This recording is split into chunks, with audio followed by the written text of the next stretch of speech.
ಈಗಾಗಲೇ ರಾಜ್ಯದಲ್ಲಿ ನೀವು ನೋಡೇ ಇರ್ತೀರಾ, ನಿನ್ನೆ ಸಚಿವ ಸಂಪುಟ ಕೋಲಂಪುರ ಭರ್ತಿಯಾಗಿದೆ. ಅಂದ್ರೆ ಉಳಿದಿರುವ 20 ಸ್ಥಾನಗಳಿಗೆ ಸಚಿವ ಸ್ಥಾನವನ್ನ ಕೊಟ್ಟಿರುತ್ತಾರೆ ಎಐಸಿಸಿನವರು. ಹಾಗೆ ಕೆಲವೊಂದು ಕಡೆ ಶಾಸಕ ಸ್ಥಾನಕ್ಕೆ ಸಚಿವ ಸ್ಥಾನ ಸಿಗದೇ ಕಾರಣ ರಾಜೀನಾಮೆ ಕೂಡ ಮುಂದಾಗಿದ್ದಾರೆ. ಹಾಗೆ ಕೆಲವೊಂದು ಕ್ಷೇತ್ರಗಳಲ್ಲಿ ರಸ್ತೆ ತಡೆ ಇನ್ನು ಮುಂತಾದವಂತಹ ಪ್ರತಿಭಟನೆ ಮಾಡ್ತಾ ಇದ್ದಾರೆ. ಆದ್ರೆ ಇಲ್ಲಿ ಹಾವೇರಿ ಜಿಲ್ಲೆಯ ಹಾನಗಲ್ ವಿಧಾನಸಭಾ ಕ್ಷೇತ್ರದಲ್ಲಿ ಬಹಳ ವಿಭಿನ್ನವಾಗಿ, ಅಂದ್ರೆ ಇಲ್ಲಿ ಇರುವಂತಹ ಮುಖಂಡರು ಕಾರ್ಯಕರ್ತರು ಯಾವುದೇ ರೀತಿಯ ಅಸಮಾಧಾನ ತೋರದೆ ಖುಷಿಯಿಂದ ಇದ್ದಾರೆ. ಹಾಗಾದ್ರೆ ಯಾಕಿದ್ದಾರೆ, ಏನಿದ್ದಾರೆ ಅಂತ ಹೇಳಿ ಅವರನ್ನ ಕೇಳೋಣ ನಾವು. ಸರ್, ಈಗಾಗಲೇ ಹಾವೇರಿ ಜಿಲ್ಲೆಯಲ್ಲಿ ರುದ್ರಪ್ಪ ಲಮಾಣಿ ಅವರಿಗೆ ಸಚಿವ ಸ್ಥಾನ ಸಿಕ್ಕಿದೆ ಮತ್ತು ಶ್ರೀನಿವಾಸ್ ಮಾನೆ ಅವರು ಪ್ರಬಲ ಆಕಾಂಕ್ಷಿ ಇದ್ರು. ಆದ್ರೂ ಯಾವುದೇ ಅಸಮಾಧಾನ ತೋರದೆ ಇಲ್ಲ ನಾವು ಖುಷಿಯಾಗಿದ್ದೀವಿ ಅಂತ ಹೇಳ್ತೀರಿ, ಯಾಕೆ ಅಂತ ಹೇಳಿ ಸರ್?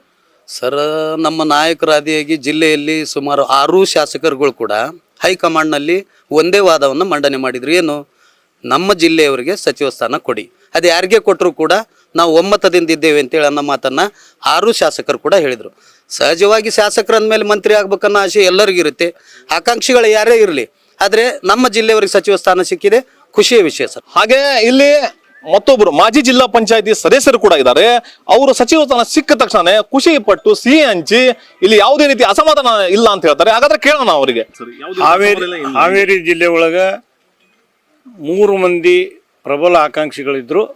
ಅದರೊಳಗೆ ಸನ್ಮಾನ್ಯ ರುದ್ರಪ್ಪ ಲಮಾಣಿಯವರು, ಹಿರಿಯರಾದಂಥ ರುದ್ರಪ್ಪ ಲಮಾಣಿಯವರಿಗೆ ಸಿಕ್ಕಿದೆ. ನಮ್ಮ ತಾಲೂಕಿನ ಎಲ್ಲ ಕಾರ್ಯಕರ್ತರು, ಮುಖಂಡರು ಶ್ರೀನಿವಾಸ ಮಾನೆಯರ ಆದಿಯಾಗಿ ಎಲ್ಲರಿಗೂ ಖುಷಿ ಐತಿ. ಅವರಿಗೆ ರುದ್ರಪ್ಪ ಲಮಾಣಿಯವರಿಗೆ ಅಭಿನಂದನೆಗಳನ್ನು ಸಲ್ಲಿಸ್ತದೆ. ಹಾಗೆ ಮತ್ತೊಬ್ಬರು ಮುಖಂಡರಿದ್ದಾರೆ, ಅವರನ್ನು ಕೂಡ ನಾವು ಮಾತಾಡ್ಸೋಣ, ಏನ್ ಹೇಳ್ತಾರೆ ಅಂತೇಳಿ. 2021ರಲ್ಲಿ ಪಕ್ಷ ಹೀನಾಯವಾಗಿ ಸೋಲಿ ಇಡೀ ಹಾವೇರಿ ಜಿಲ್ಲೆಯನ್ನು ಕೇಸೀಕರಣ ಆಗಿ ಆದಂಥ ಸಂದರ್ಭದಲ್ಲಿ ಶ್ರೀನಿವಾಸ್ ಮಾನೆಯವರು ಬೈ ಎಲೆಕ್ಷನ್ನಲ್ಲಿ ಗೆದ್ದು ಮುಂದಿನ ದಿನಗಳಲ್ಲಿ 6 ಕ್ಷೇತ್ರಗಳು ಕಾಂಗ್ರೆಸ್ ಆಗಿ ಮಾಡಿದ್ದಂಥ ಸಾಧನೆ ಯಾರದಿದ್ದರೆ ಅದು ಶ್ರೀನಿವಾಸ್ ಮಾನೆಯವ್ರದ್ದು. ಅನೇಕ ಸಲ ಅನೇಕ ಕಾರ್ಯಕ್ರಮಗಳಲ್ಲಿ ಶ್ರೀ ಸಿದ್ದರಾಮಯ್ಯ ಸಾಹೇಬರು, ಮಾಜಿ CMರು ಮತ್ತು ಹಾಲಿ CMರು ಪ್ರತಿ ಸಲ ಅವ್ರಿಗೆ ಹೇಳ್ತಿದ್ರು, ಬೆನ್ ತಟ್ಟಿ ಹೇಳ್ತಿದ್ರು, ಈ ಸಲ ನಿನಗೆ ಮಂತ್ರಿ ಪಟ್ಟ ಸಿಕ್ಕೇ ಸಿಗುತ್ತೆ ಅಂಥೇಳಿ. ಆದರೆ 2023ರಿಂದ 3 ವರ್ಷಗಳ ಕಾಲ ಸಾಹೇಬ್ರಿಗಾಗಲಿ ಈ ಜಿಲ್ಲೆಗೆ ಪ್ರಾಶಸ್ತ್ಯ ಸಿಕ್ಕಿಲ್ಲ. ಆದರೆ ಸಾಹೇಬರು ಪ್ರಯತ್ನ ಅಂತೂ ಮಾಡಿದರು, ಕೊನೆಗೆ ಹೇಳಿದ್ರು ಈ ಜಿಲ್ಲೆಗೆ ಪ್ರಾಶಸ್ತ್ಯ ಬೇಕೇ ಬೇಕು, ಈ ಜಿಲ್ಲೆದ ಸರ್ವಾನ ಅಭಿವೃದ್ಧಿಗಾಗಿ ಯಾವುದೇ ಒಬ್ರಿಗಾದರೂ ನೀವು ಕೊಡ್ರಿ ಅಂತ ಹೇಳಿ ಅವ್ರು ಹೇಳಿದಾಗ ಇವತ್ತು ನಮ್ಮ ಹಳೆಯ ಮುತ್ಸದಿ ರುದ್ರಪ್ಪ ಲಮಾಣಿ ಸಾಹೇಬರಿಗೆ ಶಾಸಕ ಸ್ಥಾನ ಸಿಕ್ಕಿದೆ. ತುಂಬ ಸಂತೋಷ ಆಗಿದೆ.